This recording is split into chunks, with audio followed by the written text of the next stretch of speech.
খুব অবস্থা, সংসারের খুব খারাপ আমাদের অবস্থা, দিন যাপন করতেছি। আপনাদের সকলের নিকট আমার অনুরোধ আকুল আবেদন করছি, দেশে বিদেশের মা বোন ভাই বোনেরা যারা আছেন ছোট বড় সকলের নিকট আমার অনুরোধ, এই অসহায় পরিবারটিকে আপনারা যদি সুদৃষ্টিতে দেখেন, তাহাদের প্রতি আপনারা দয়া করেন। আমার মায়ের সুচিকিৎসা, তার শেষ বয়সের চলার খাবার গতি আপনারা করে দেন একটা ব্যবস্থা। আপনাদের কাছে চিরকৃতজ্ঞ থাকব। আমাদের সংসারে, আমাদের পরিবারে উপার্জন করার কেউই নেই, পুরুষ মানুষ, বাবাও নেই, ভাইও নেই, বোনও নেই, শুধু আমি একা। আসসালামু আলাইকুম।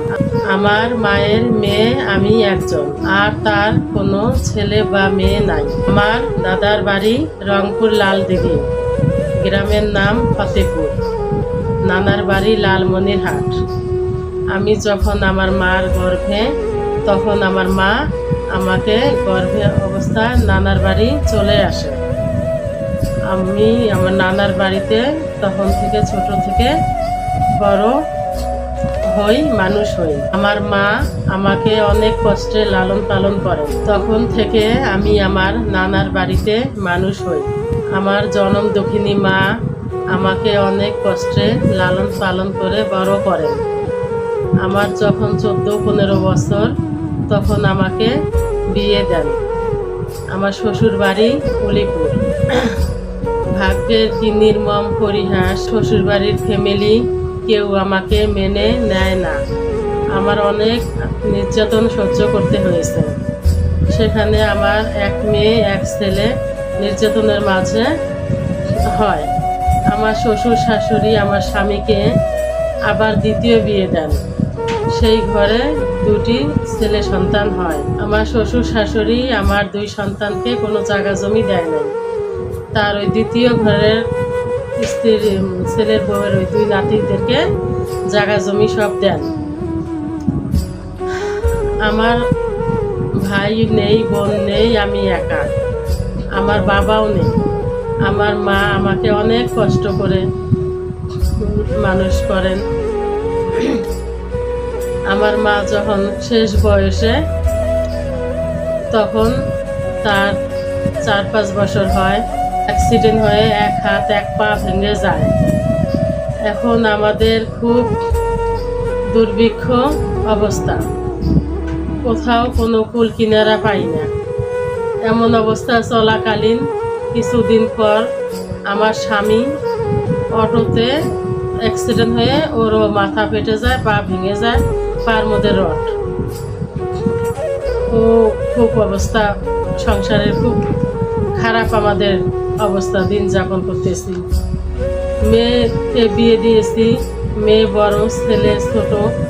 এখন ছেলেকে নিয়ে অনেক সংসারে কষ্টের মাঝে আছি। এখন পারি না স্বামীকে 2 টাকা দিয়ে হেল্প করতে পারি না। মাকে, যে মা ছোট থেকে কষ্ট করে লালন পালন করে মানুষ করলো, বিয়ে দিল, আজ বাবার দায়িত্ব মা হয়ে পালন করলো। এখন আমি ওনার এই বৃদ্ধ বয়সে চিকিৎসা করাতে পারতেছি না। তার কোনো উপকার, আমি সন্তান হয়ে উপকারে, তার জীবনের কোনো উপকারে আমি আসতে পারতেছি না। তাই এখন কোথায় যাব, কি করব, কোনো কুল কিনারা নাই। যেখানেই যার দুয়ারে যাই কর্মের জন্য, তারা নানান বাহাল্য কথাবার্তা বলে, কিন্তু কোথাও কোনো আমার কোনো কর্ম হয় না। কিছু মানে কি থেকে কি করব, কোনো মানে কুল কিনারা নাই, আমার দুঃখের শেষ নাই। তাই আপনাদের সকলের নিকট আমার আকুল আবেদন, আপনারা দয়া করে আমাকে যদি কোনো একটা কর্মের ব্যবস্থা করে দেন, বা আমার মার এই শেষ বয়সে ওনারকে খাওয়া পড়ার মতো, ওনার বাকি জীবনটা বেঁচে থাকার মতো, ওনার ঘর বাড়ি ভাঙ্গা ঘর দুয়ার ভালো করতে, পেটে ভাত দিতে পারে না, যে সে কীভাবে আবার বাড়ি ঘর দুয়ার ভালো করবে, তেমন একটা যদি বাচ্চার মতো একটা আপনারা কিছু করে দেন, তাহলে আপনাদের সকলের কাছে কৃতজ্ঞ থাকবো। আল্লাহ পাকের কাছে দোয়া করি যে আমরা আমাদের আপনারা দয়ার চোখে দেখবেন। আমার মায়ের প্রতি আমি কোনো কর্তব্য পালন করতে পারতেছি না, দায়িত্ব পালন করতে পারতেছি না। আমার মায়ের সংসারে কোনো উপার্জনের পুরুষ লোক নাই, তার কোনো ছেলে নেই। দয়ার সাগর দেশরত্ন আমাদের প্রধানমন্ত্রীর নিকট আমার আকুল আবেদন, আমাকে একটা কাজ কর্ম দান করেন। আমার মায়ের জন্য ওনার শেষ জীবনে এসে এখন উনি কোনো কাজকর্ম করতে পারে না, হাত পা ভাঙা নিয়ে। তাই আমাদের মাননীয় প্রধানমন্ত্রী যদি দয়া করে আমার মাকে তার শেষ জীবনের চলার মতো ব্যবস্থা করে দেন, তাহলে ওনার কাছে চিরকৃতজ্ঞ থাকবো। আপনাদের সকলের নিকট আমার অনুরোধ আকুল আবেদন করছি, দেশে বিদেশের মা বোন ভাই বোনেরা যারা আছেন ছোট বড় সকলের নিকট আমার অনুরোধ, এই অসহায় পরিবারটিকে আপনারা যদি সুদৃষ্টিতে দেখেন, তাহাদের প্রতি আপনারা দয়া করেন। আমার মায়ের সুচিকিৎসা, তার শেষ বয়সের চলার খাবার গতি আপনারা করে দেন একটা ব্যবস্থা। আপনাদের কাছে চিরকৃতজ্ঞ থাকব। আমাদের সংসারে আমাদের পরিবারে উপার্জন করার কেউই নেই, পুরুষ মানুষ বাবাও নেই, ভাইও নেই, বোনও নেই, শুধু আমি একা।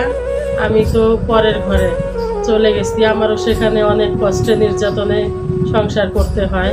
অবশেষে আপনাদের মূল্যবান সময় নষ্ট করার জন্য ভুল ভ্রান্তি হয়ে থাকলে আমি আপনাদের সকলের কাছে ক্ষমা প্রার্থনা করছি। তাদের সকলের কাছে সহযোগিতার হাত বাড়িয়ে দিয়েছি আমার মায়ের চিকিৎসা করার জন্য। আপনারা যদি দয়া করেন, আপনাদের সকলের কাছে কৃতজ্ঞ থাকব। অবশেষে আর আপনাদের মূল্যবান সময় নষ্ট করতে চাই না, ভুল হয়ে থাকলে ক্ষমা করে দিবেন। আপনাদের সকলের কাছে আমার এই অনুরোধ দাবি। আসসালামু আলাইকুম।